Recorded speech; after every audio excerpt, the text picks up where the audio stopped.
My name is Welcome Wilson Sr., and I'm going to talk about World War II and how it affected those of us in Texas.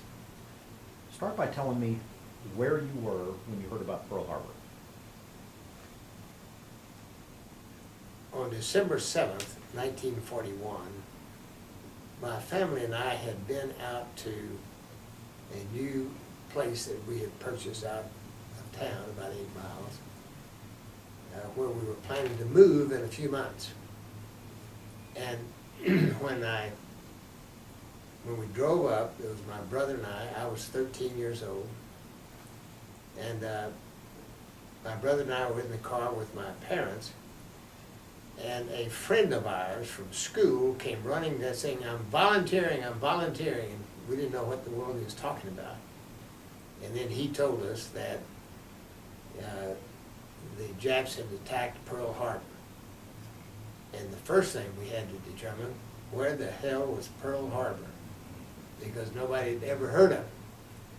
And then, so that was quickly clarified. So we rushed to the radio, which was the source of all information in those days, and listened carefully to the reports of the blast and so forth. It was an exciting time, and I remember my brother, along with half the nation, said, we'll beat them in 3 weeks. Those dirty Japs, we'll beat them in 3 weeks, et cetera, et cetera. Didn't turn out that way.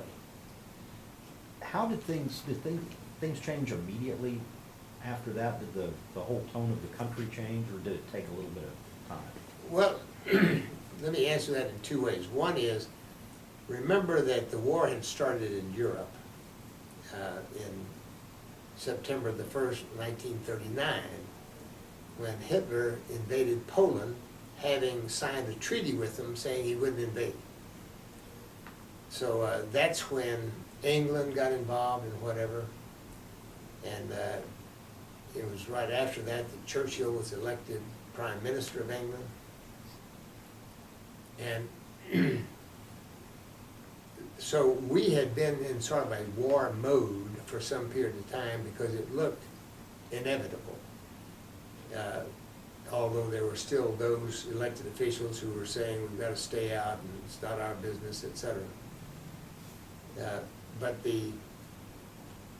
everyone got serious after December 7th. And everybody settled down and got busy on how to win this war. You mentioned your friend saying he was volunteering. Was that the feeling across the board? Was there a big surge of that? No question about it.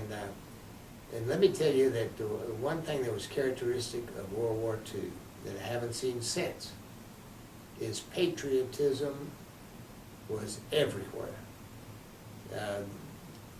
Volunteers for the service, for example, people willing to make sacrifice. I often say today that we have farmed out our patriotism in America to 1% of the population that is over there fighting wars.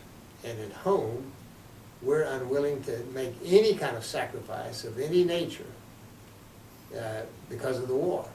We expect that 1%, and we think that we do our part when we stand up and applaud when a veteran walks in the room. But in those days, everyone was ready to put their shoulder to the wheel and so forth. And the optimism about quick victory was high. Turned out to be so wrong. Let's expand on that patriotism and sacrifice that was going on here. Tell me about things like rationing and price controls and how that affected everybody's lives. Well, remember, I was 13 years old, and when the war ended in 1945, I was 17 and a half. So my perspective is not like my mother or father's would have been, who were trying to keep food on the table and things like that. But my perception was that everyone was willing to make the sacrifice, and no one argued about it, no one complained about it that much. For example, we got 3 gallons of gas a week. 3 gallons of gas per week. So you had to be very careful where you drove. Gasoline was very cheap at the time. My recollection, it was about 14 cents a gallon. And I remember one time during the war that I ran out of gas. And all I had was 1 penny. And so I put that 1 penny's worth of gas in my tank, and believe it or not, I got 7 blocks on 1 penny worth of gas. So, but another thing that you don't think about, but American manufacturing converted to the war effort. So no one had automobiles, new automobiles. No one had parts for old automobiles. I remember buying shirts during the war. No new shirts had been manufactured for several years. So what the stores sold were detachable collar shirts. Literally, that they'd had left over from the 1920s. That's where I learned to tie a bow tie, because you couldn't get a regular four-in-hand tie. All they had to set for sale was bow ties. So bow ties became very popular. There were no suits or things like that that you could buy. But maybe my perspective was off base because of me being a kid. I felt like that everybody was willing to sacrifice and so forth. Of course, my parents may have had a different point of view. Do you remember your food? Did it affect, how did it affect what y'all had for dinner? Well, the food situation, we've never had any shortages that I knew of, except, let me change that. Certain foods were in short supply.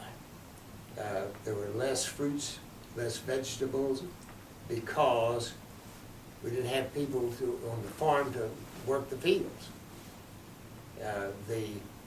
We had price rationing, and the only price that I remember was that, not price rationing, price control.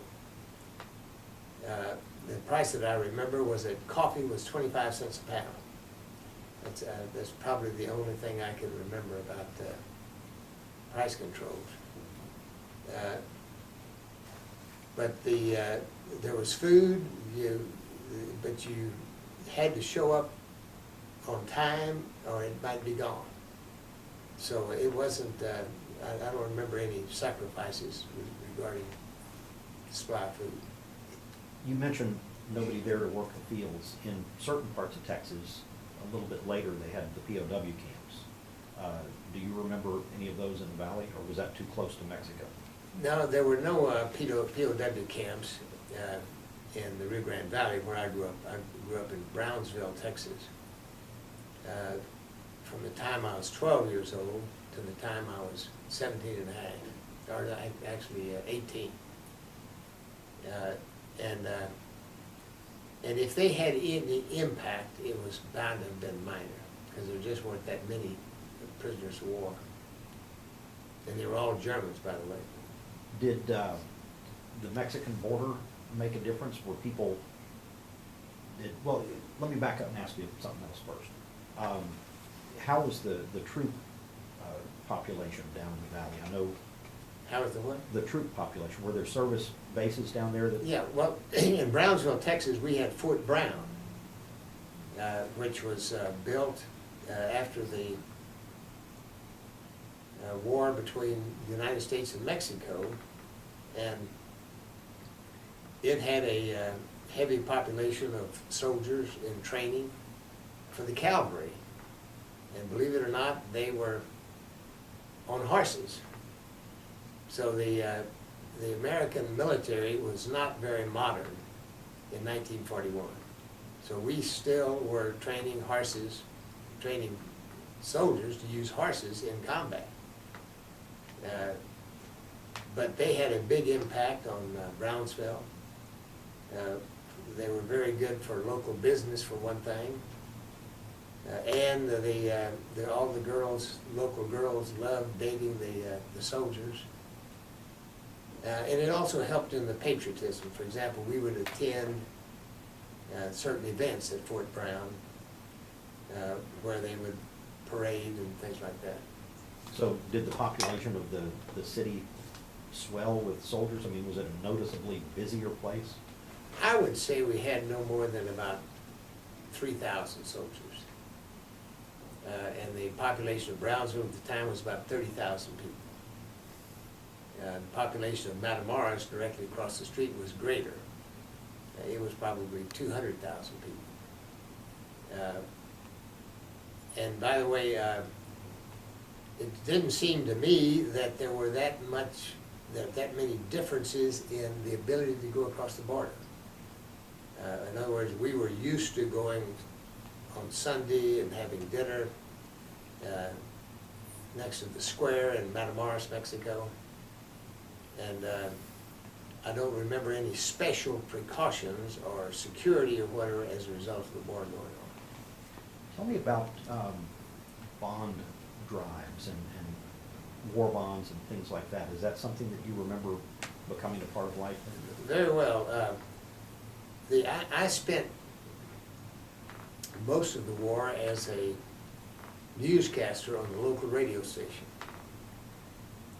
And the reason that I, at age 15, 16, 17, was a newscaster was that anybody qualified was in the military and gone. So all of the jobs were held by teenagers and older people. And it was a great opportunity for experience for a teenager.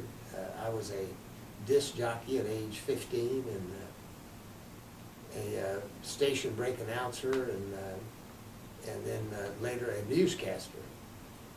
And as a newscaster, it gave you the opportunity to keep up to the minute on the war. We had Associated Press at the radio station, so our newscasts were written by Associated Press in effect and just given by us 2 or 3 times a day. But it did give you an opportunity to know what was going on in China and all over the world. How closely and I'm guessing this is an obvious answer, but tell me about the closeness that people would follow the war news and how much they kept up with that, and how much it was a topic of conversation. Well, the war news was closely followed. But what you have to remember is that we had censorship then. It wasn't like the Vietnam War, in a sense, when there is no censorship to speak of. And so most of the news was good. And now we know that that was totally misleading. For example, in the Pacific, the Japanese were beating us everywhere in the Pacific and literally running us out of the Pacific. Well, there wasn't that twist on it at the time. Everybody knew it wasn't going well, but no one knew what a disaster it really was. And so there was a lot of propaganda involved as well. For example, all of the movies were about the war, typically. And it would be our heroes winning the battles and things such as that. And it is reprehensible when you look back on it, but the Japanese and the Germans were portrayed as total villains. The Japanese loved to kill Americans and rape women and all that kind of stuff. And later on in the Korean War, I served in Japan as a naval officer and learned that the Japanese are the warmest, best cultured, most wonderful race of people you can imagine. They're a wonderful, wonderful race, family-oriented, hardworking, intelligent, and just a great group of people. Well, that's not the way they were presented.